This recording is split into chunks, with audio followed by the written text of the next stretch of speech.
Majuan bang, jauhan Ya, sini ya. Pengacaranya siapa? Iwan sama itu. Tempat yang tinggi-tinggi. Coba buka maskernya. Iya, Bang. Lanjut, Bang.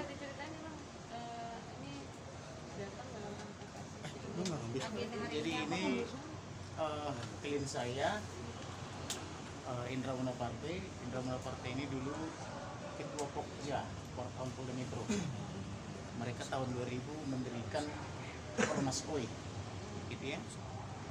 Kemudian dia salah satu sebagai pendiri di antara 4 pendiri. Pendiri 3 orang lagi itu adalah Iwan Fals, MDS sama lagi Sekudin ya. Kemudian dalam perjalanannya mereka ini hanya pendiri. Kemudian dibentuk pengurus lain yang bukan di antara 4 ini. Tahu-tahu di 2017 siapa namanya? Klien saya ini Indra Muna Partai ini menjadi salah satu ketua pengawas tanpa dia ketahui. Dan itu masuk menjadi dokumen negara yang saat ini kita laporkan diduga palsu. Yaitu dokumen negara itu berupa SK Menteri Hukum dan HAM, yaitu menjadikan Ormas OI menjadi berbadan hukum atau menjadi subjek hukum. Tadinya itu dia hanya sebatas ormas yang terdaftar di Kesbangpol Mendagri. Tetapi baru diketahui oleh klien saya pada tahun 2021. Setelah diketahui 2021, mereka berusaha menyelesaikan di antara mereka tapi tidak selesai, lalu mengadu ke saya di bulan Mei 2021. Setelah mengadu ke saya 2021, saya kasih kesempatan 2 bulan untuk menyelesaikan secara musyawarah kekeluargaan karena ini ormas mereka kan begitu dan mereka sama-sama pendiri. Tetapi dalam 2 bulan itu tidak berjalan baik penyelesaian di antara mereka, maka di bulan Juli 2021 saya mulai mengundang orang-orang yang terlibat dengan dugaan pemalsuan ini. Tetapi tidak ada yang datang. Saya undang per 3 hari sampai 3 kali surat tidak ada yang datang. Karena tidak ada yang datang, maka saya harus memverifikasi keabsahan surat ini. Apakah surat yang diduga palsu ini bodong atau terdaftar di Kementerian Hukum HAM. Maka saya menyurati Menteri Hukum, menyurati Dirjen Abu. Memang dari kementerian ada kendala, agak lama dijawab, kurang lebih setengah tahun baru dijawab, sehingga kita tidak bisa melaporkan ke polisi. Kemudian dari notaris RI, notaris PPAT RI menjawab, itu saya tidak tahu. Padahal dia yang membuat aktanya, dia yang menerbitkan salinannya. Tetapi dia mengaku terima uangnya, tapi pelakunya katanya karyawannya. Saya kan banyak klien notaris dan PPAT. Notaris PPAT lain berpendapat tidak mungkin notaris tidak tahu kalau ada upload produk notaris di kementerian, karena itu pakai password. Artinya walaupun yang melakukan itu asistennya, berarti persetujuan dia, karena upload di kementerian itu kan ada password. Tetapi yang bersangkutan menulis surat ke saya tidak tahu bahwa itu ada perbuatan karyawannya, tetapi sudah mengetahui perbuatan karyawannya tapi tidak pernah memproses atau tidak melakukan tindakan lain atau tidak melaporkan ke polisi dan tidak mau menyebutkan siapa karyawannya itu. Tapi tidak apa-apa, kita tampung jawaban itu. Kemudian kita surati juga ketua Ormas OI RL, dia bilang tidak tahu soal pemalsuan. Tetapi kita dapat dokumen elektronik berupa digital yang dia berpidato menyebut-nyebut objek diduga palsu itu. Artinya dia jawab secara tertulis dia tidak tahu, tetapi saya temukan video dia, karena sekarang kan apa yang kita ucapkan kan ada jejak digitalnya kan gitu.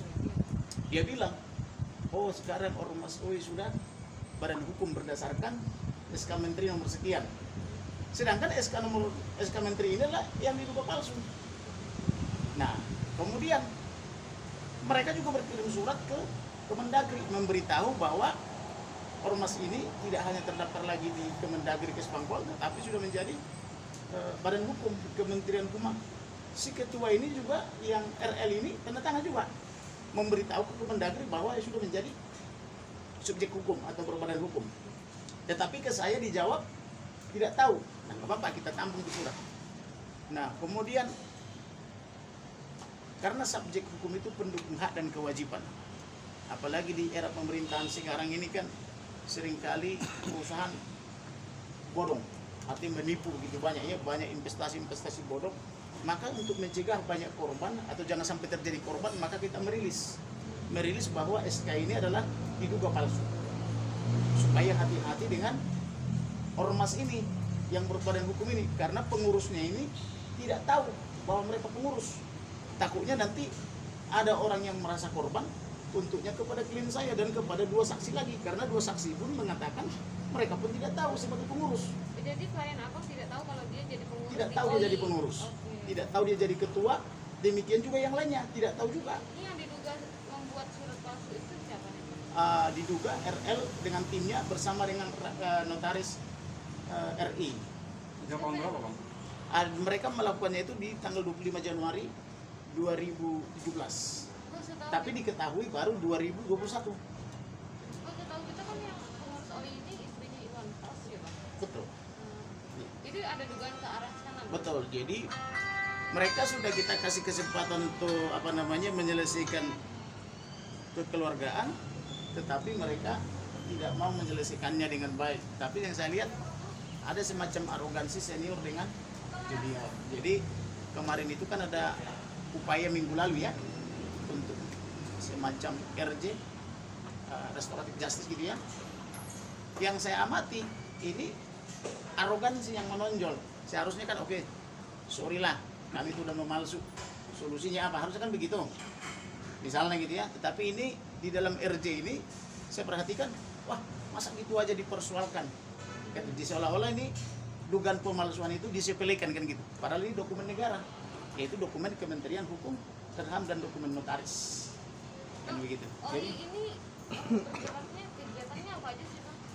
dulu awalnya itu ormas semacam pengagum salah satu penyanyi artis legendaris. Fanbase. Tetapi belakangan saya dengar ada bisnis lain, berbagai bisnis lah.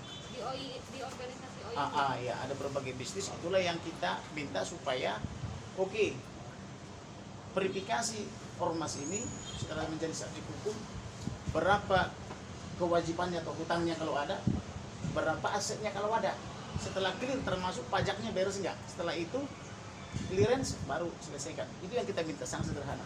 Bisnis apa, Bang, di OI? Menurut klien saya banyak bisnisnya, tapi sementara belum kita ungkap karena itu masih ranah penyidikan. Salah satu Banyak lah. Bang, dari tahun 2017. Tetapi yang kita laporkan itu pasal 263 ayat 1 dan 2. Ayat 1 itu membuat surat palsu, ayat 2-nya itu menggunakan surat palsu. Jadi ketika kita bertemu minggu lalu, mereka menyangkali bahwa itu tidak benar. Langsung saya putar videonya. Ini perempuan ini siapa berbaju oranye. Kebetulan orang yang diduga perempuan itu ada di depan saya, langsung dia panik. Jangan diputar itu, jangan dibahas kan itu. Tetapi kalian bilang tidak benar. Kalau tidak benar, coba dengarkan videonya. Ini surat kepada Kemendagri. Siapa ini ketua ini yang tanda tangan ini? Dia pun tidak mau lihat. Dia mau fokus berbicara kepada klien saya kan. Jadi klien saya itu di depan saya diomel-omeli. Itu aja masih dipersoalkan. Artinya seolah-olah menyepelekan dugaan pemalsuan yang seperti itu. Sedangkan klien saya ketakutannya jangan sampai ini ada investasi bodong atau penipuan atau pemalsuan dokumen lainnya, nanti dia terseret-seret. Karena dia sudah mengetahui, tentu karena dia mengetahui ada dugaan tindak pidana, dia harus melaporkan. Maka kita laporkan pasal 263, junto 264, junto 266, yaitu memasukkan keterangan palsu ke dalam akte genetik. Kemudian junto pasal 93 administrasi kependudukan. Karena 2017 itu sudah KTP elektronik. Tetapi 2017 dia ada KTP dibuat atas nama klien saya Indra ini, KTP yang bukan elektronik, KTP biasa, KTP jadul zaman dulu. Padahal 2017 kita sudah KTP elektronik sejak 2011. Jadi melanggar pasal 93 Undang-Undang Administrasi Kependudukan yang ancamannya 6 tahun. Berarti pasal berlapis ya, Bang ya? Pasal berlapis. Pasal berlapis 263, 264, 266 dan 93. Junto pasal 55 ayat 1. Iwan Fals termasuk dilaporkan juga tidak, Bang? Pokoknya yang kita lapor itu RI dan kawan-kawan. Bahkan lebih dari itu, masih ada lagi orang lain gitu. Termasuk baik dari ormas OI maupun dari kantor notaris. Kurang lebih 5-6 orang kita laporkan. RI dalam arti RI itu RL. RI dan kawan-kawan itu masuk RL masuk Ada RL, ada RI, ada IF, ada S. Gitu. Jadi RI dan kawan-kawan, RL masuk di dan kawan-kawan. Iya, dan kawan-kawan itu. Ada dua kubu ya. Saya tidak berbicara kubu, saya hanya berbicara tentang dokumen yang diduga palsu. Bang, IF itu Iwan Fals. Ada lah itu. Artinya IF ini penyanyi legendaris. Gitu. Dan dia di depan kita mengakui, oh itu saya yang menyuruh. Walaupun pelakunya diduga perempuan. Nah, gitu. Berarti ada keterlibatan IF itu sendiri dalam. Ada. Dugaan ada. Dugaan ada. Nah itulah ranah penyidikan sekarang. Memang ini kita lapor tanggal 23 Januari 2021. Penyidik baru punya waktu hari ini untuk meminta keterangan karena kemarin itu kan ada upaya dari pihak lain, penegak hukum lain mau bikin RJ itu restoratif justice. Jadi mereka melapor, mereka mau RJ gitu, mungkin udah santer bisik-bisik di kalangan wartawan bahwa ini sudah kita laporkan dugaan pemalsuan, jadi mereka memohon untuk RJ gitu loh. RJ itu restoratif justice. Sebenarnya saya undang, cuma dia bilang saya nggak usah ikut dulu bang. Agendanya apa bang? Hari ini meminta keterangan dari pelapor. Saya kan melapor untuk atas nama klien saya. Jadi kami ini advokat ini kan sebagai kuasa berdasarkan 417 Undang-Undang Nomor 12 tentang advokat berhak meminta keterangan dari siapapun, dari instansi manapun. Tetapi itu mereka persoalkan. Kemudian mereka persoalkan kenapa kirim surat per 3 hari. Harusnya seminggu tadi saya minta, mana dasarnya per 3 hari. Rekan saya penyidik dari kepolisian malah dilapor tanggal 21, tanggal dulu tersangka, saya bilang jadi tidak ada aturan itu, tidak bisa ditunjukkan. Kemudian mereka mempertanyakan kapasitas saya bilang advokat itu berhak untuk atas nama klien meminta keterangan, melaporkan dan atau apa namanya itu berkirim surat kan gitu. Gitu. Oke. Itu keterangan suratnya. Baik, terima kasih ya. Oke. Oh, sebetulnya saya nggak bawa, pakai di luar tadi karena